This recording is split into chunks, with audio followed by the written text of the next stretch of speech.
Hello, I am Sophia Panaris, and for my final project, I will be talking about the Supreme Court case Nix v. Williams. So, Nix v. Williams was actually part of two cases, which is Brewer v. Williams and Nix v. Williams. So, Brewer v. Williams happened first, and then I'll talk about that first because it'll give you a bunch of background information that leads up to Nix v. Williams. So, Brewer v. Williams, in that, a man named Robert Williams, he was an escaped mental patient. He went on to kidnap and murder a 10-year-old girl named Pamela Powers on December 24th, 1968. He kidnapped her from a YMCA and then eventually stashed her body on the road. After Pamela went missing, there was a 200 person volunteer search for her. Williams was brought in, and on the car ride to his attorney, he was told not to say anything, not to say anything without his attorney. Detective Leeming was also on this car ride, and similarly, he was ordered not to talk to Williams at all on the car ride. But against orders, Detective Leeming did talk to Williams. He basically interrogated and kind of just guilt tripped Williams into telling him where the body was. He said that later that day there was going to be a snowstorm and it was going to cover the body of Pamela Powers. And it was very unfair to the family if they could not find their child and give her a proper burial, proper Christian burial. And it would just be really unfair to them. Detective Leeming did this as well because he knew that Williams was very Christian and very religious, and he knew that he would probably get some feedback in doing this. He was right. Williams did tell them where the body was, and because of that, he was basically convicted of murder. In the trial, Williams tried to suppress his incriminating statements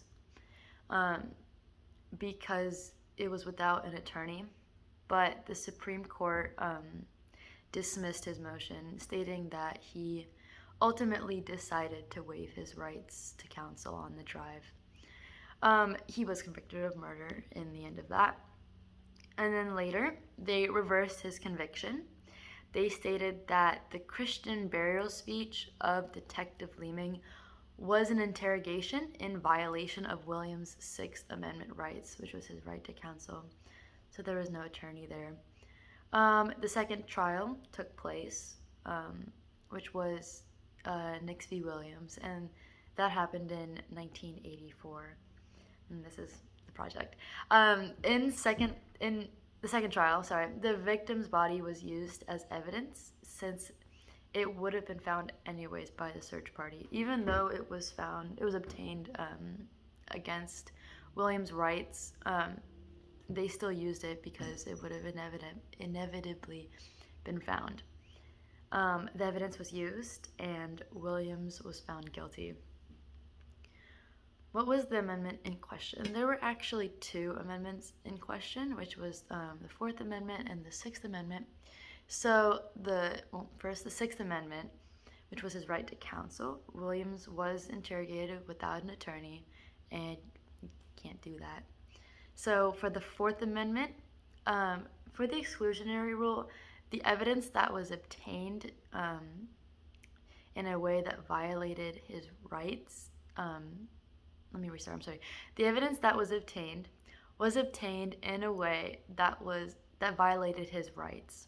This means that any evidence found would have been excluded from the trial, which is the exclusionary rule. Later, his evidence would actually be used due to the fact that it would have been found by the search party anyways. This actually creates the inevitable discovery exception in the Fourth Amendment, and I'll talk about that later. Arguments that both parties presented before the Supreme Court. So let's go to Williams. Williams, he tried to suppress his incriminating statements, as I said before, that he made to the police on the drive. And he also, his attorneys tried to dismiss any of the evidence that was found due to the violation of his Sixth Amendment right. And then the Supreme Court dismissed Williams' motion, holding that Williams waived his right to counsel on the drive. And regardless of whether Williams led the police to the body or not, they would have inevitably